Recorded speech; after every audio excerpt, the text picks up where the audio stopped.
Dan kemarin saya baca berita itu, beberapa dokter itu melakukan operasi bedah dengan menggunakan cahaya smartphone. Jadi karena nggak ada listrik, terpaksa mereka menggunakan cahaya smartphone. Karena memang sudah nggak ada bahan bakar di Gaza ini, sudah nggak ada lagi pasokan bahan bakar. Israel itu ketika mereka playing victim, kemudian mereka teriak-teriak negara-negara Eropa, apa yang terjadi? Amerika Serikat mengirimkan kapal induknya, aircraft carrier-nya, kapal perangnya dibawa oleh Amerika beserta teknologi senjatanya dan pasukan Navy-nya. Inggris juga sama, mengirimkan bantuan-bantuan militer. Umat Islam apa yang dikirim ke Gaza? Kain kafan? Serius? Assalamualaikum warahmatullahi wabarakatuh. Alhamdulillah wassalatu wassalamu ala Rasulillah. Rabbi shrah li sadri wa yassir li amri wahlul 'uqdatam min lisani yafqahu qawli. Rabbana zidna ilma. Teman-teman, memasuki hari ke-18 sejak agresi Israel ke Gaza, korban jiwa masih terus bertambah dan semakin brutal, semakin parah. Sejauh ini ya, dalam 24 jam terakhir, itu ada 407 warga Gaza yang dibunuh, dan mayoritas itu adalah anak-anak dan wanita. Tadi pagi ini pembantaian parah banget, puluhan meninggal di wilayah padat pengungsian di jalur Gaza bagian barat. Dia namanya itu pengungsian Asyati, pengungsian pantai. Dan di antara korbannya itu adalah sahabat saya, namanya itu Toha Bakar. Dia itu kameramen Gaza Media. Nanti bisa lihat videonya di Eye on Palestine. Jadi dia bawa anak kecil yang dia berhasil bantu evakuasi gitu kan, dan masih ada banyak puluhan anak-anak kecil yang dia bilang ya, ada banyak puluhan anak-anak kecil yang masih terjebak di bawah runtuhan. Dan juga pembantaian di sana sinilah, di wilayah utara ada pembantaian, di wilayah tengah Gaza Tengah ada pembantaian, di wilayah selatan ada pembantaian, termasuk di tempat saya ini di wilayah selatan Khan Yunis ini juga banyak pembantaian sejak dari pagi. Dalam 24 jam ini 407 yang meninggal dan 1000 yang terluka. Jadi kalau kita akumulasi sejak hari pertama sampai hari ke-18 ini sudah sekitar 5.000 tembus lah ya yang meninggal. 70% diantaranya itu wanita dan anak-anak, sementara korban luka ini mencapai angka 17.000. Dan teman-teman, kalau kita melihat polanya ini, serangan-serangan ini tidak hanya menyasar sipil, tapi tim lapangan ya, pasukan-pasukan lapangan ini benar-benar diserang habis. Seperti misalnya petugas ambulan ini, ya Allah, 65 tim medis, petugas ambulan, perawat, dokter itu sudah banyak dibunuhi oleh mereka. Contohnya ya, di Rumah Sakit Ashifa itu ada satu dokter yang sangat terkenal ya di Gaza ini, dia itu spesialis luka bakar. Dan kita tahu dalam kondisi seperti ini tuh pasien yang paling banyak ditemukan itu adalah pasien luka bakar ya, karena kan bom-bom itu kan menghasilkan luka bakar yang sangat masif terhadap para korbannya. Jadi dokter luka bakar ini, spesialis luka bakar ini, dia berhari-hari nggak pulang ke rumah, sekitar seminggu 8 hari dia di rumah sakit Ashifa, karena memang banyak sekali korban yang berdatangan setiap harinya gitu kan. Satu hari dia pulang sebentar untuk melihat keluarganya di rumah, bagaimana kondisi keluarganya gitu kan. Pulang nggak lama, dibom rumahnya. Jadi seperti ada kesengajaan di situ untuk membunuh si dokter ini. Jadi sudah krisis fasilitas medis, sudah krisis tenaga medis, makin krisis lagi dengan dibunuhnya para dokter itu. Tadi malam tim evakuasi juga ada yang dibunuh, ya ada yang dibom gitu kan, mobil dibom dan beberapa luka, ada beberapa meninggal. Dan kita tahu proses evakuasi korban ini nggak gampang teman-teman. Jadi bayangin, satu tower yang berisi 12-14 apartemen itu jatuh, dan mereka harus mengevakuasi korban-korban itu dengan peralatan seadanya. Jadi dibutuhkan banyak tim evakuasi, dan dari hari ke hari itu beberapa tim evakuasi itu malah dibombardir, malah dibunuh oleh penjajah untuk mempersulit proses evakuasi. Belum juga kita bicara jurnalis ya, para jurnalis sudah hampir 20 yang dibunuh itu sampai sekarang itu kan. Ini ada usaha indikasi ke arah genosida massal dan menutup akses dari semua hal. Akses medis berusaha dihambat, akses komunikasi dihambat, akses logistik juga pasti itu dihambat. Dan ya sayang sekali lagi, dunia hanya bisa menonton, melihat pembantaian di depan mata ini, di depan miliaran pasang mata ini. Satu kasus nih, tadi malam itu contohnya di Rumah Sakit Indonesia di wilayah utara itu sempat mati total karena nggak ada bahan bakar.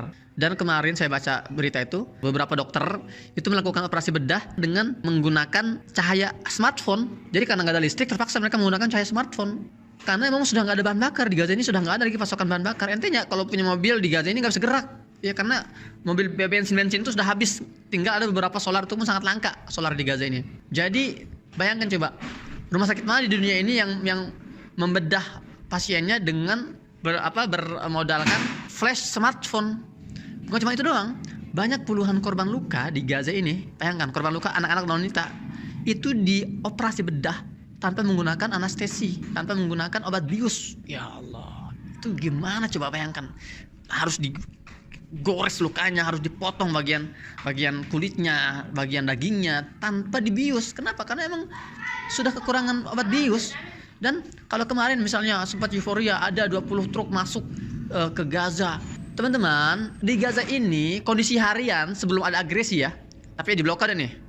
Bertahun-tahun Gaza ini 2,3 juta warga Gaza ini itu membutuhkan tidak kurang dari 500 truk logistik setiap hari. Sekali lagi, dalam kondisi normal, kondisi blokade normal, nggak ada agresi, per hari itu warga Gaza ini membutuhkan 500 truk logistik untuk memenuhi kebutuhan minimum warga Gaza. Jadi 500 truk itu juga sebetulnya nggak bisa maksimal karena itulah kebijakan blokade Israel ke Gaza. Nah ini masuk 20 truk setelah 17 hari. Bayangin coba. Jadi hampir nggak kerasa dampaknya. Makanya kemarin Kementerian Kesehatan di Gaza ini sudah membuat rilis. Mereka mengatakan bahwa tidak ada satu obat pun yang masuk yang kami terima dari 20 kontainer, 20 truk yang masuk dari Mesir saat itu. Belum lagi logistik lain. Jadi memang jangan kita terkadang itu termakan oleh narasi seolah wah ini adalah sebuah kesuksesan memasukkan 20. Enggak. Jadi narasi yang harus kita baca itu apa? Israel itu melarang ratusan truk untuk masuk dan hanya menyisakan 20. Itu narasinya. Jadi kalau dipresentasikan tuh cuman 0,2% dari kebutuhan minimum yang harus masuk ke Gaza, 20 truk itu. Nah, memang kondisi semakin ya rumit kalau kita bahas ya, dan bombardir juga di malam hari benar-benar intens sekali gitu kan, mengerikan sekali suara-suaranya. Nah ini nih suara-suara pesawat gini nih, ini dekat banget nih. Biasanya nggak lama lagi ada suara bom ke pesawat gini nih. Ya, nah teman-teman saya ingin ya kita bicara yang lebih optimistis lah ya. Nah ini saya tadi dapat sebuah artikel bagus banget nih teman-teman. In takunu ta'lamuna fa innahum ya'lamuna kama ta'lamun. Kalau kalian terluka wahai warga Gaza, sesungguhnya musuh kalian juga itu terluka namun bahkan lebih parah. Di sini ada sebuah artikel yang menghitung kerugian Israel sejak dimulainya operasi Taufan Al-Aqsa ini. Saya akan bacakan beberapa poin ya. Pertama, kerugian secara langsung dan tidak secara langsung itu mencapai 100 miliar dolar. Kemudian kerugian secara langsung infrastruktur itu senilai 4 miliar dolar. Infrastruktur yang rusak oleh serangan-serangan balasan para pejuang. Kemudian juga ada bursa yang anjlok ya, bursa Tel Aviv itu anjlok sampai 10% dengan nilai kerugian 29 miliar. Rasakan tuh. Kemudian berhentinya produksi gas yang mencapai kerugian 6 miliar dolar. Kemudian juga ada tidak beroperasinya pelabuhan Ashkelon itu membuat kerugian 24 miliar dolar ya, bukan rupiah, dolar ini. Kemudian juga biaya operasi militer selama ini, operasi militer udara ya, itu mencapai 7 miliar dolar. Ini kita baru bicara angka-angka, belum kerugian secara mental. Itu Masya Allah, sudah banyak sekali sejak awal operasi Taufan Al-Aqsa ini sudah ribuan pemukim Yahudi Israel ini yang mengalami gangguan kejiwaan. Itu sudah banyak sekali, itu laporan-laporan ya, ada datanya. Nah, dan kemarin juga teman-teman, akhirnya ada beberapa tank baja Israel merangsek masuk ke wilayah Khan Yunis di perbatasan timur. Masuk, mereka kira bakal aman-aman aja kan, gitu kan, melihat wah ini nggak ada yang jaga itu. Ternyata ada jebakan di situ. Para pejuang tuh berhasil menyerbu, membuat jebakan dan menyerbu mereka. Satu orang tewas, ya satu tentara Israel tewas, dan beberapa luka-luka. Yang terluka itu melarikan diri ke wilayah perbatasan Israel. Mereka meninggalkan tank-tank bajanya di belakang mereka. Ya kita sudah prediksi lah bahwa nggak mungkin sekali mereka masuk perang darat ya dengan kondisi mereka seperti ini gitu ya. Sekali lagi saya katakan bahwa Israel ini sebuah negara negara tanda kutip yang sangat bergantung pada ekonomi mereka gitu. Karena kalau ekonomi mereka ambruk, mereka juga ambruk. Kalau Gaza mah ya sudah biasa, sudah ambruk mah sudah dari awal juga sudah nggak punya duit Gaza mah kan. Artinya mereka nothing tulus lah gitu kalau orang Gaza itu. Sebaliknya orang Gaza kalau mereka terbunuh ya mereka insya Allah syahid, ganjarannya langsung surga. Ada sebagian ulama mengatakan orang syahid itu nggak akan merasakan alam barzah tapi langsung ke surga. Keren banget ya, Allah alam tuh. Itu kerugian material dan kerugian psikologi. Nah semalam juga para pejuang Gaza melepaskan 2 pemukim ilegal Yahudi, nenek-nenek dilepaskan karena kondisi mereka yang sangat kritis, kondisi kesehatan, jadi dilepaskan dengan alasan kemanusiaan. Ini sebuah luar biasa. Lagi-lagi ini menggampar wajah Barat yang selama ini menuduh para pejuang ini menyiksa para tawanan. Kedua nenek-nenek ini akhirnya dibebaskan dan bodohnya pihak penjajah itu, kedua nenek ini dikasih panggung untuk bicara di depan media. Udah Makanya saya baca tadi pagi itu banyak media-media Israel itu yang mengatakan ini sebuah blunder besar. Kenapa kita memberikan kesempatan kedua mantan tawanan itu untuk bicara di depan media? Kedua nenek ini polos, menyampaikan apa adanya. Bagaimana mereka itu diperlakukan dengan sangat baik oleh para pejuang. Mereka sangat dirawat dengan hati-hati, tidur di atas kasur yang empuk, makan di atas meja yang sama dengan para pejuang gitu kan, dengan makan makanan yang paling baik yang bisa mereka berikan oleh para pejuang itu. Jadi banyak pihak-pihak Israel ini yang menganggap ini blunder banget nih. Ini benar-benar kekalahan terbesar nih. Kenapa kita malah membiarkan nenek-nenek ini, ya yang baru bebas ini malah bicara di depan media gitu kan? Itulah wayam kurullah Allah khairul makirin.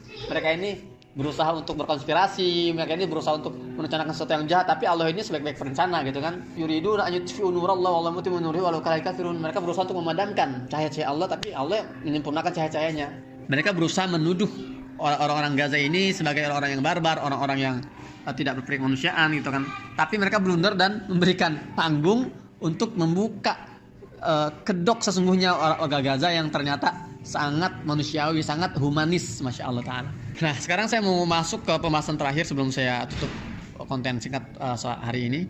Ada yang bertanya kepada saya, dan banyak ini yang bertanya, Ustadz, kemana negara-negara Arab itu Ustadz? Kenapa nggak bergerak bantu Palestina? Kenapa mereka itu terkesan menutup mata, terutama para petinggi-petinggi negara-negara Arab gitu ya? Teman-teman gak usah aneh. Memang kondisi ini sudah digambarkan oleh Nabi Muhammad SAW sejak 1400 tahun yang lalu. Ada sebuah hadis diriwayatkan oleh Sauban ini salah satu hamba sahih Nabi SAW. Dia berkata pada suatu hari, dia mendengar Nabi Muhammad SAW bersabda, yushikul umamu an tada'a alaikum kama tada'al akalatu ila qas'atiha. Afima mana?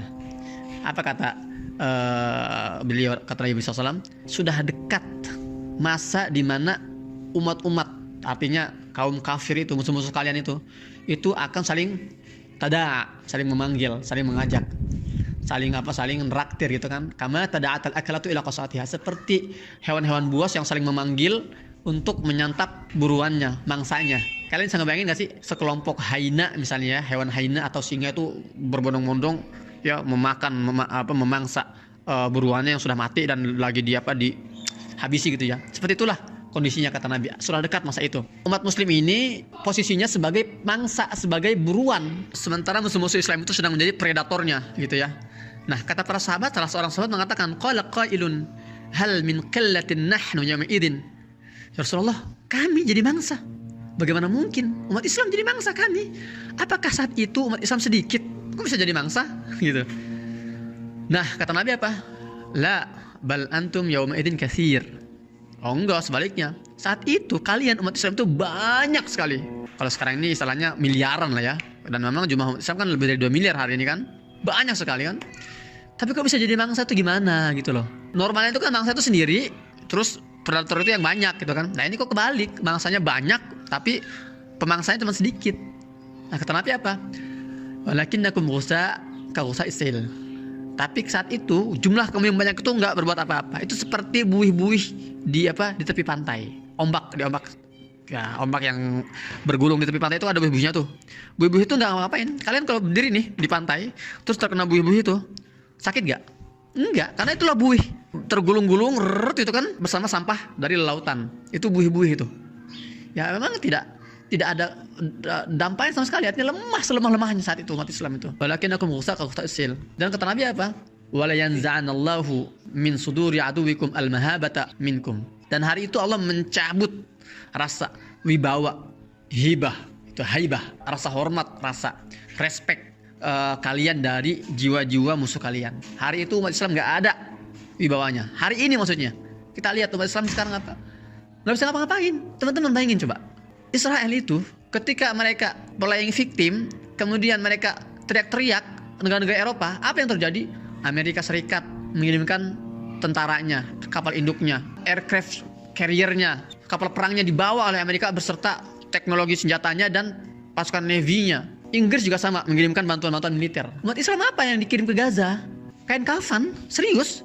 Jadi di antara 20 truk bantuan yang masuk ke Gaza itu isinya kain kafan, laki-laki dan perempuan. Ada juga logistik seadanya. Ini kan sebuah lelucon sebetulnya. Ketika Israel itu didukung penuh oleh negara-negara Eropa dengan bantuan militer, Gaza dibantu dengan logistik. Ini adalah pembenaran bukti bahwa nubuat Nabi itu benar. Hari itu kita tidak ada wibawanya lagi, umat Islam tidak ada wibawanya. Sangat memalukan sekali. Dan apa kata Rasulullah selanjutnya? Wala yaqdhifannallahu fi qulubikum alwahan. Jadi Allah nggak cuma mencabut rasa wibawa umat Islam dari hati-hati musuh itu, tapi Allah juga meletakkan sebuah penyakit ke dalam hati-hati mayoritas umat Islam saat itu. Namanya apa? Al-wahan. Nah, sahabat bertanya, "Wa mal wahan?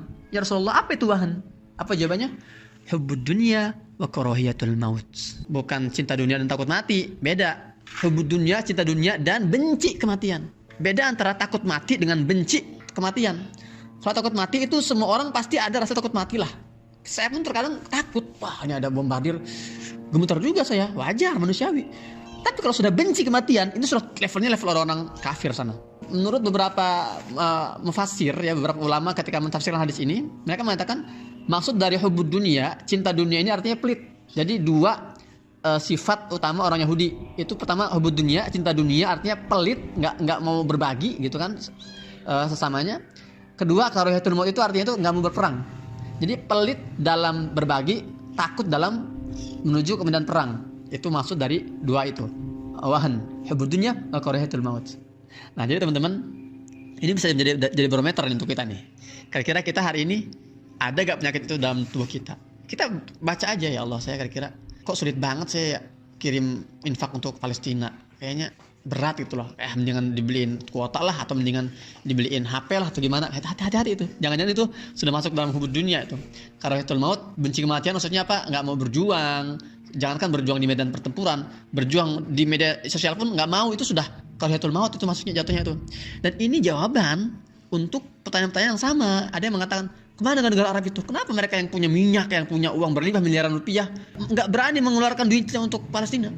Teman-teman, perjuangan membebaskan Baitul Maqdis ini perjuangan suci, perjuangan mulia, dan Allah hanya memilih hamba-hambanya yang ingin Ia muliakan untuk bisa menjadi bagian dalam perjuangan ini.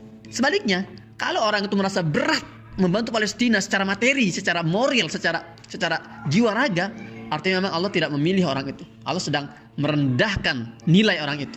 Jadi jangan kaget kalau kalian menemukan banyak orang-orang kaya misalnya itu berat sekali untuk mengeluarkan infak untuk Palestina. Berarti ada penyakit itu tuh, hubbud dunya wa karahiyatul maut itu sedang terjadi berkecamuk.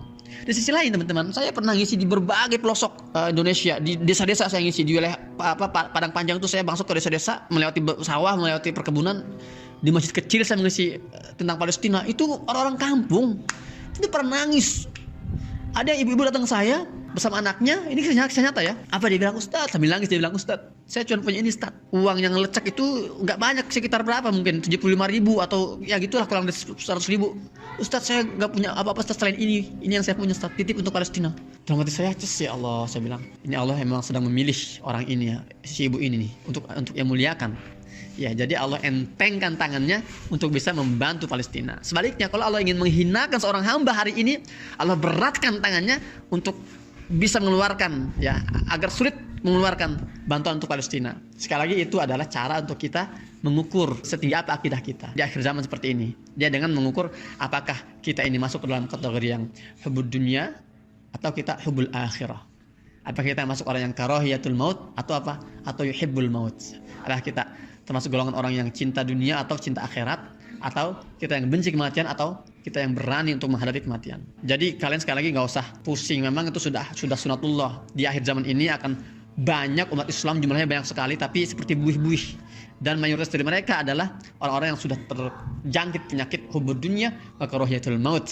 Makanya teman-teman, kalau kita terasa ada rasa sesak, nyesel, berat untuk memberi bantuan Palestina, ya jangan gitu ya. Itu salah satu bentuk indikasi bahwa kita juga terkena racun bernama wahan itu. Semoga antum semua yang menonton video ini Allah selamatkan ya kita semua ya. Allah selamatkan, Allah bersihkan diri kita dari penyakit wahan ini. Dan semoga kita semua termasuk dalam hamba-hamba Allah yang Ia muliakan, yang Allah muliakan untuk bisa berkontribusi dan berperan dalam pembebasan Masjidil Aqsa, Baitul Maqdis dan Palestina. Demikian saya Muhammad Hussein di Gaza Palestina. Pamit. Assalamualaikum warahmatullahi wabarakatuh.